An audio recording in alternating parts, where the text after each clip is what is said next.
పగ ప్రతీకారాలకు దేవుని బిడ్డల జీవితంలో చోటు లేదండి. There's no place for revenge.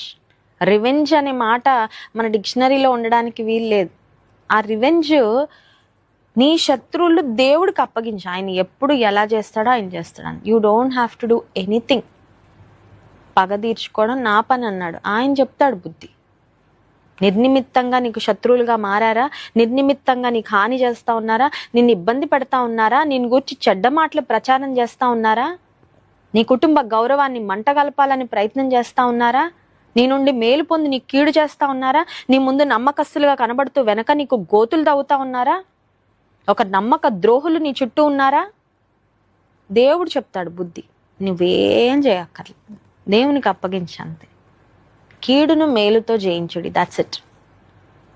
నువ్వు మేలు చేయి, నువ్వు సమాధానపరచు. దేవుని గుణగణాలతో, దేవుని గుణ లక్షణాలతో, దేవుని స్వభావం నీ హృదయంలో కలిగి దేవునిలో ఆనందిస్తూ ముందుకు వెళ్తా ఉండంతే. Keep shining.